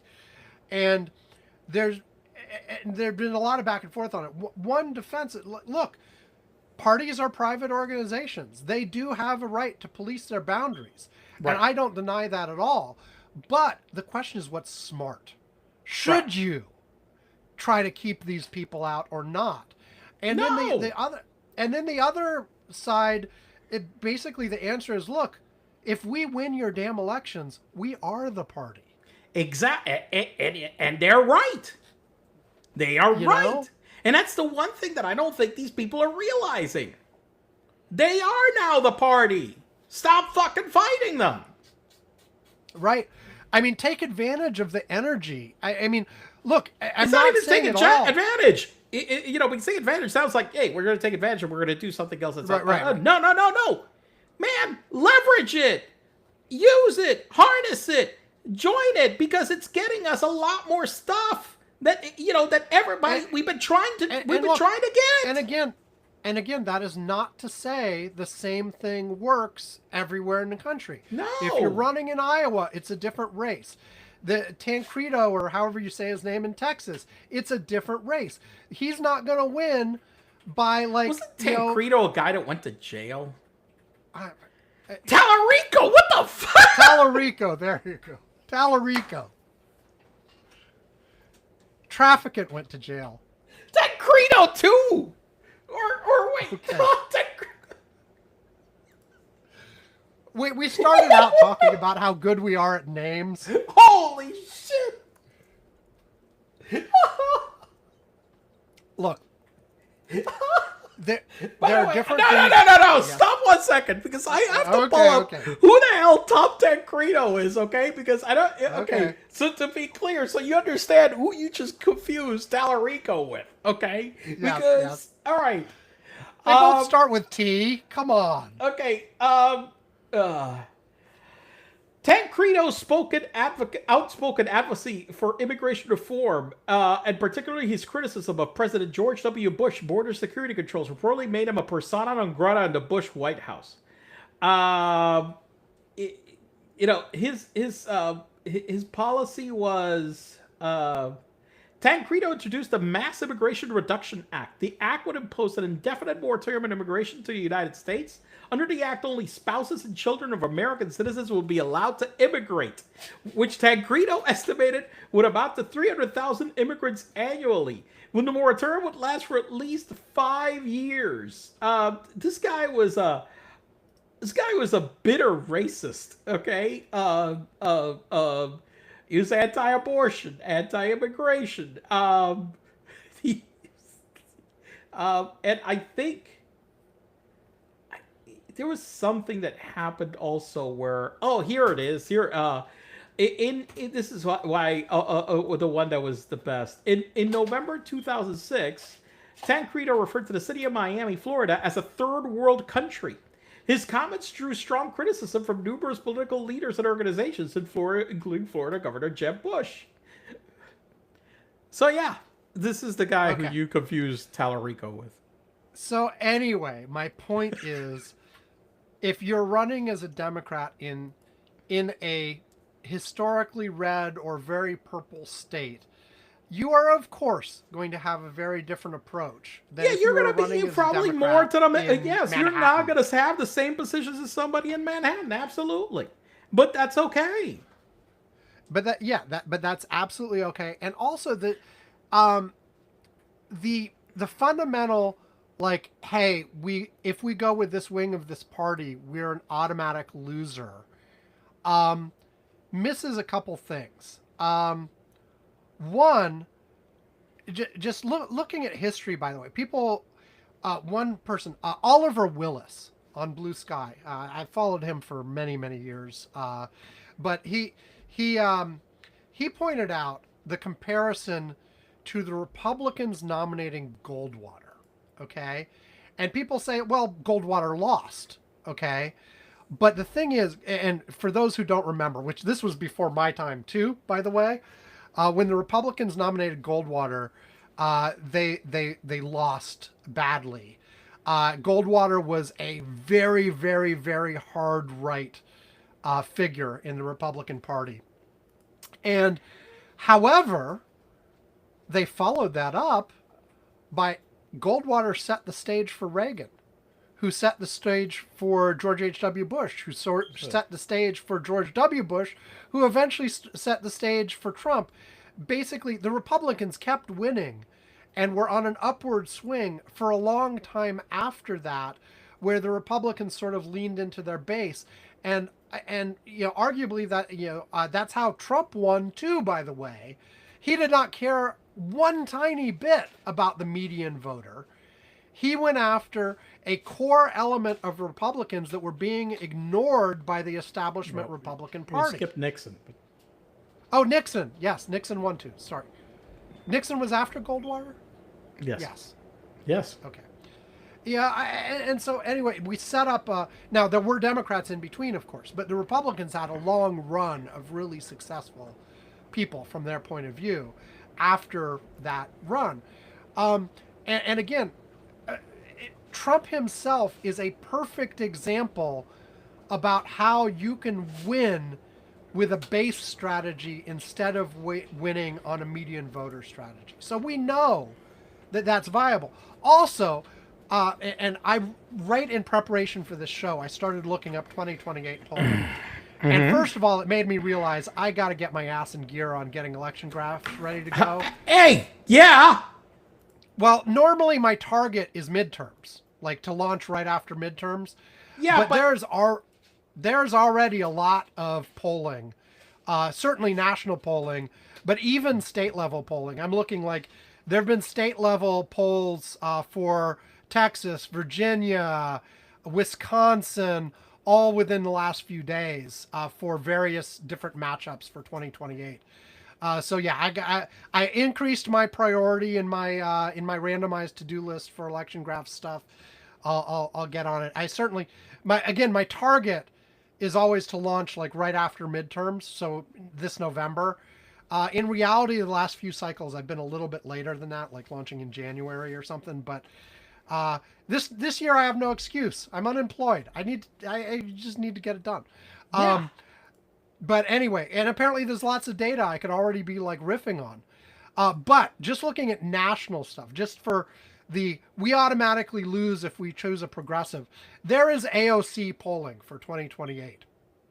And just as an example, I'll give you a few examples of this. She does lose to Vance and this is national popular vote, not electoral college.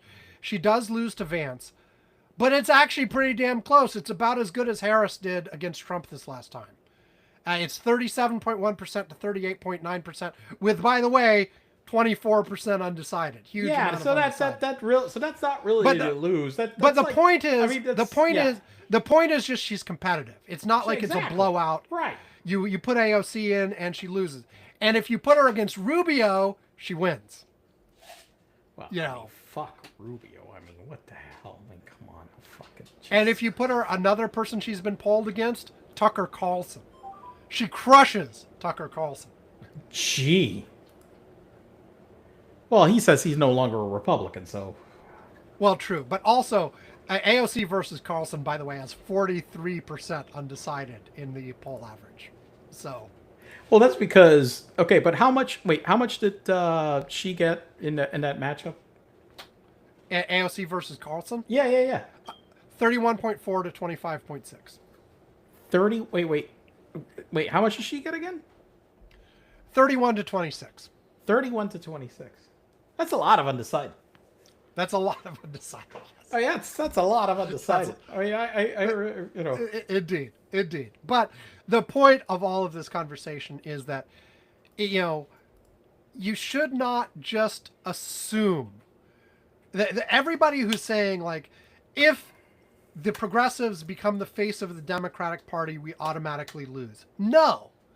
Look at the real data. Now, you can make the argument that that's not where you want the party to go because you're fundamentally a centrist. Look, I'm more centrist than some of these folks. I have, and like apparently some of the folks. Well, I have to admit that I have really moved. I've moved left too. I have moved so much left. The Trump administration has moved me further left than I ever imagined I could be before Donald Trump. Absolutely. But having said that, like, my main concern is generally not their goals. It's, are you being unrealistic about the methodology to get there? Like just, like universal health care, for instance. Yeah, I think we should have it. I mean, But if you tried to do it with a law that just outlawed all insurance companies next week, that would probably end up a disaster. You have to have a transition plan that makes sense. You have to have, whatever, but you have to think through all the options and do one that makes sense. And I think there's a lot of sort of wishful thinking among certain parts of that cohort that are like, let's just jump straight to like, the Danish model or something and skip everything in between. You have. So I like to be tempered by realism, and I do in some areas like endorse gradualism. Like you have to like put in a 10-year plan to get from here to there or something. But I don't generally disagree with the final result in most cases.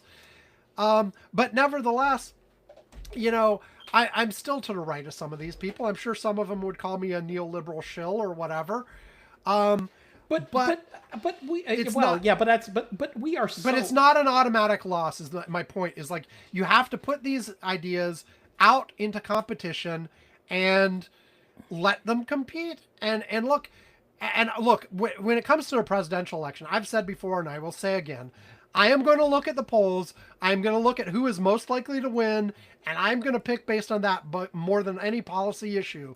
However, I think the progressives have an actual shot because there is a legitimate case to be made that a big part of why the Democrats' approval ratings overall are on the floor is because of sort of what we were talking about before, the sort of way you approach and do messaging and the way you interact with the media. It's style things more than it is policy things.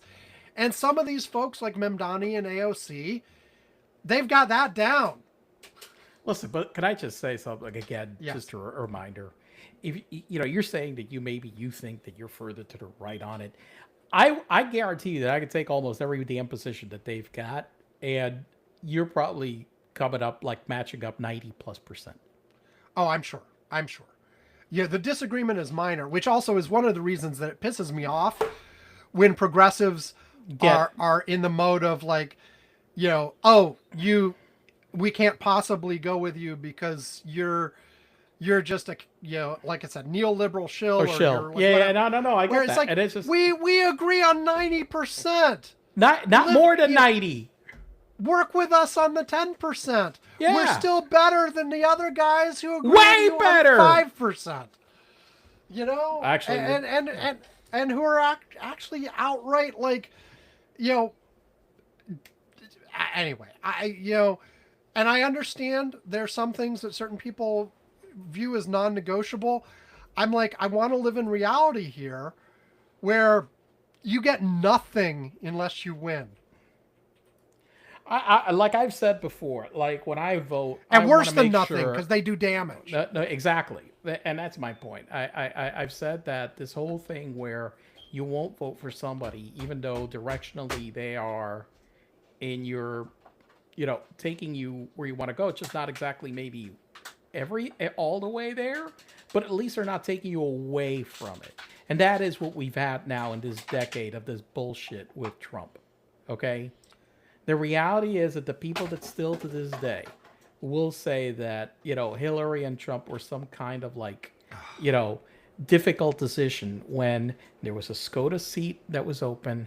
The chance that if we had gotten that seat and Hillary was president, the where we would be today would be dramatic. Even if Trump won the next election, it was dramatically different.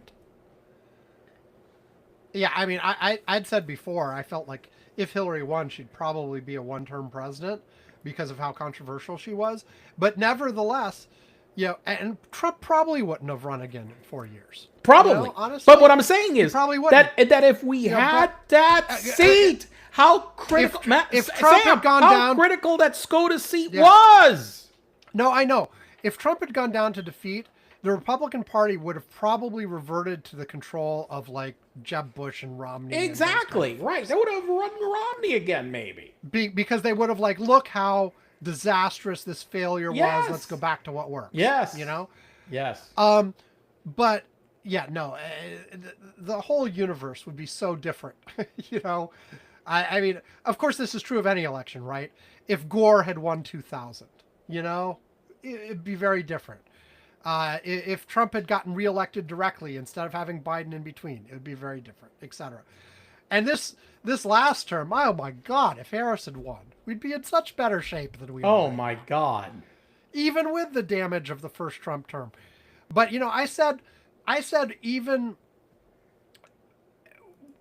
before Trump was elected the first time, longtime listeners will remember me saying just the fact that he won the Republican the Republican nomination, not domination, although it kind of seems like that sometimes.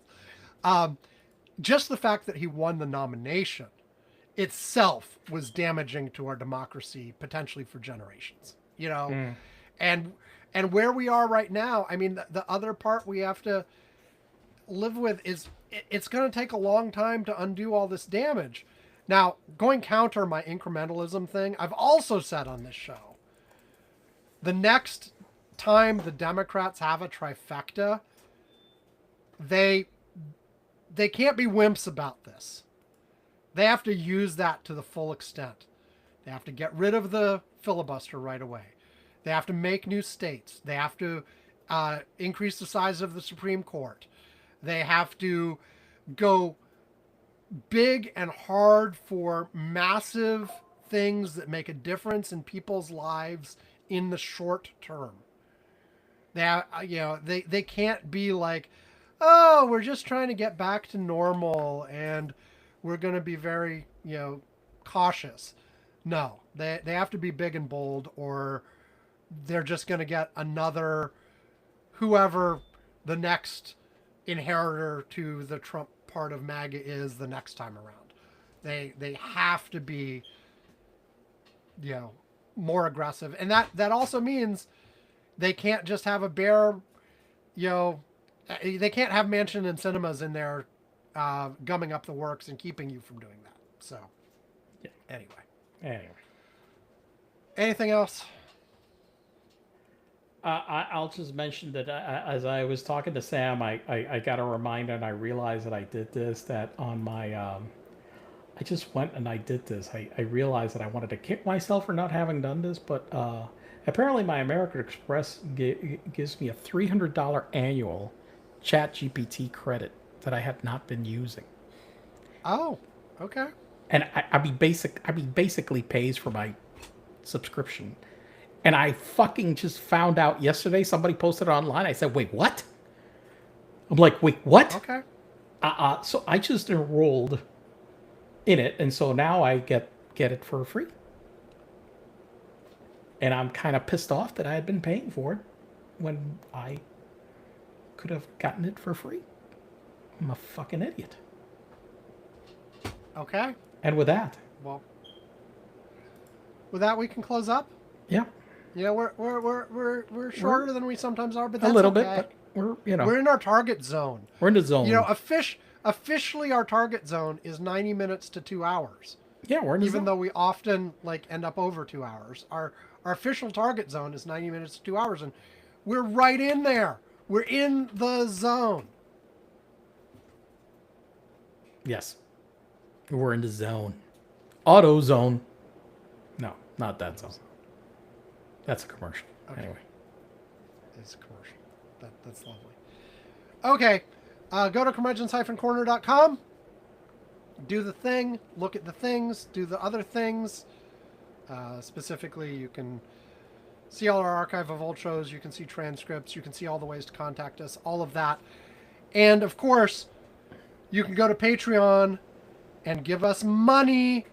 Money. And at various levels, we will mention you on the show. We will ring a bell. We will send you a postcard. We will send you a mug. All of that sort of thing. And at $2 a month or more, or if you just ask, and we don't hate you. Well, that's a little aggressive, but if you ask and we are okay with it, we will invite you into our Curmudgeon's Corner Slack, where Yvonne and I and a whole bunch of other listeners are chatting throughout the week. So, Yvonne, name a something that we talked about on the show. No. No, we didn't. That we didn't talk about on the show, but was shared on the Curmudgeon's Corner Slack or discussed on the Curmudgeon's Corner Slack that would make people feel bad that they aren't on the Curmudgeon's Corner Slack all the time. Okay. A 777 with Qatar livery. Okay, that is not operated, is not yet been delivered to Qatar, but is to be delivered to Qatar Cargo. Made an extremely low pass at Horseshoe Bay in Texas, Resort Jet Center in Texas. Now, when I first saw this video, yes, I was first. Well, it looked real, but I was like, "Damn it, is this AI?" Because this is insane. Okay. At one point, the plane's wingtip is looks like it's 6 feet off. Look, I have seen somebody else do this. I've seen two other aircraft do this. I saw somebody with a cargo 747 for a South American airline somewhere outside the United States do this, a pass similar to this, okay, which was also insane because it's set from 747 is bigger than this damn thing. There's an airline called Aerosur. Just look it up. Just look, 747 Aerosur, just Aerosur. Look it up on YouTube. You will see this. It's an insane pass. Okay. And also, if I remember correctly, the guys that took delivery of the new presidential aircraft for the Argentine president did this also with a converted aircraft, which I think was the 757 that they took, and they did something like this. Those are the only two times that I remember off the top of my head. But this thing is, a 777 is coming in.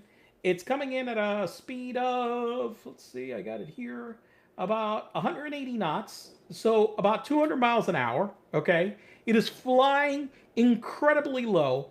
And then the plane makes a right turn and climbs immediately, where the right wingtip is basically less than 10 feet off the ground. Okay. Right. Yeah. It is insane.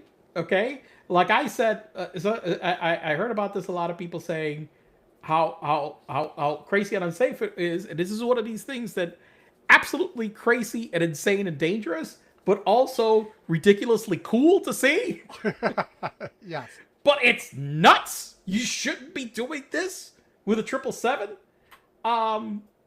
Like that passenger plane that was on its air trials and did a barrel roll too. Right, exactly. From decades ago. Yeah. So,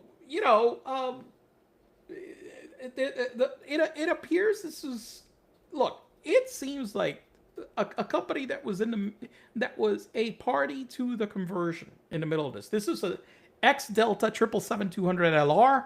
For whatever reason, Delta in 2020... Yeah, people, by the way, people pointed out that it clearly wasn't just the pilots, because you had at least 2 people videoing this on the ground. And there was chase helicopters. Yes, and there was also chase helicopters looking at this, okay?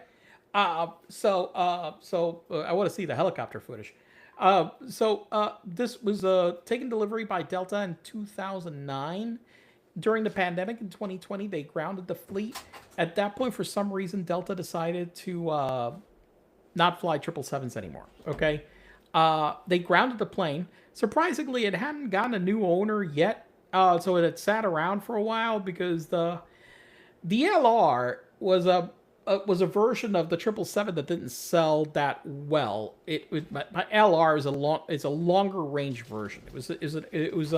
It was a very extended range version that they did. And part of it, if I remember correctly, the reason they developed it originally was they were trying to get nonstops from Australia to London. Okay? But Qantas decided not to do it. So this plane got grounded. They were converting it. Qatar Airways wanted to get a cargo plane. Hey, cheap way to get a frickin' 777 cargo plane done. Convert one that's sitting on the ground. So they sent it off. It was being converted.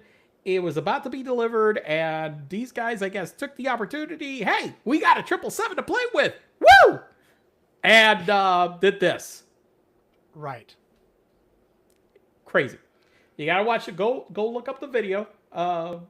It's pretty cool, but it's dangerous and unsafe. And please, for the love of God, people, don't do this. If you got a hand on a 777, this is not a great idea. Yes. Along those, I looked up the YouTube video you saw. You mentioned, also impressive. Yes. I also looked up the video of the 707 barrel roll from 1955. That's cool too. Although it happened far enough away from the camera that it's kind of blurry, which is unfortunate. But That's unfortunate. But they did it. They did it. But that Aerosur 747 one pass is nuts. Okay, all right.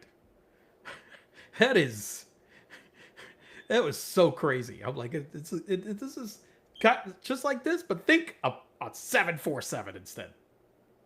No. Yeah. Don't do that. Don't do that. Don't do that? No. Well, I won't ask for that next time you're piloting my 747. I'll try not to. Also brings me a question that I'm still like wondering. They're trying to. Trump is saying that he wants to fly his 747-8 soon. Well, the latest plan. I want to correct myself. Well, I don't know if it's a correction or a change. I had heard and mentioned on the show a week or two ago when we talked about Air Force One that they plan to do a July 4th flyover of Mount Rushmore. The latest thing I heard is they want to do a July 4th flyover of the National Mall in D.C. So. Well, I saw in the story I was reading, I also saw the whole thing about the Mount Rushmore thing. But anyway, regardless, I'm wondering who the fuck is going to fly the plane. And the reason why I'm saying that is because the 747-8 is a totally different plane than the 747-200 fleet that is currently in use. Typically, Air Force pilots are the ones that are supposed to fly these things. Yes. And I'm not really understanding who the hell we're getting with any experience to be flying a 747-8 since we don't really have any in the fucking U.S. Well, the only thing I can say is presumably the people doing the flight trials of this are also the pilots who are going to be doing this for the president. Yeah, but oh no, wait. I figured that flight trials are usually done by contractors, not the fucking right. Air Force pilots. Well, true, but you might. I imagine they might be having the Air Force pilots do some of this stuff, and presumably, whoever they intend to be the pilots for this, presumably, have been training for it ever since. But my point is that even if they've been training, they have not been training like for real, Sam. Right. They are been training in a simulator. We're going to put a whole bunch of simulator jockeys right now to basically be flying the president because we don't have a... Maybe they've been secretly flying commercial flights in Asia for the last year. Maybe. Well, not Asia, actually. Probably the biggest one, the best one to do Middle East with Lufthansa. They've got some. They actually have some, passenger 747-8s. Well, I guess the other one is that they can do cargo. They could do cargos because there are a whole bunch of cargo ones that are flying in the United States. Cargo, not passenger, but yeah. Okay. But well, maybe they are getting training. Maybe. But you know what? Again, you got to remember. We weren't expected to be flying this plane right now. And these guys don't care about anything, including OPSEC, safety, security. So it would not be beyond them to completely compromise on safety because he's so obsessed with flying on this plane. Yes. And maybe that's a good... Well, no, because I don't want the other people to get killed. What you're going to see... They have clearly seen this video from Texas, and they're going to want to do the same thing with Air Force One over the National Mall. 6 foot altitude. Not only... They're going to want to beat it. They're going to want to be lower. Okay, I would normally, if the only person on board the plane was Trump, but it was being flown remotely, I would be yes, but I really don't want to get all these other people killed But if we could fly the plane remotely and Trump is the only passenger on board, then let's go for it. I have a way to bring all of the current issues together. Yeah. You Ukrainians? set Air Force down. You have the low pass over the National Mall, but then you land it in the reflecting pool. Perfect. On that note. On that note, I will give my Robin Letter plug one more time. RobinLetter.com. If you're not already active in it, if you haven't already created your own Robins, go do so. I had 2 new registrations this morning, so I am continuing to get registrations. You know what? But, I just yes? forgot about this. Okay, I just checked how they are training. I forgot that I guess I forgot to mention this. We bought another 747-8. As you interrupt me in the middle of my spiel, but okay, I go ahead. know, but I'm sorry, but I had to correct. We bought one from Lufthansa. Okay. A passenger one. Yeah, they went, aside from the gift, aside from the 2 that we're doing, because they have to train the pilots, we went out and bought another one. Okay. This happened under radar. Nobody noticed. Is that one also going to be converted into an Air Force One? Probably, eventually, yes. Okay. Air crews use a dedicated 747-8I aircraft acquired from Lufthansa for primary training. Following initial qualifications completed on a leased cargo airplane from Atlas, which is the only other operator in the U.S. that Atlas Cargo. So anyway, but yeah, we bought another. You see, I even forgot. We bought another one just in case. Just in case. Because we don't have money for healthcare and for food for those starving, but we could buy as many 747-8s well, as we remember, want. in one of his many clips made directly for Democratic commercials, Donald Trump himself said that the reason we can't pay for daycare is because we have to go bomb Iran. Right. So, yes. Okay. Anyway. We're done here. Thank you, everybody, for listening yet another week. Have a great week. Stay safe. Have fun. Etc., etc., etc. And if all goes well, we'll talk to you again next week. Goodbye. Bye.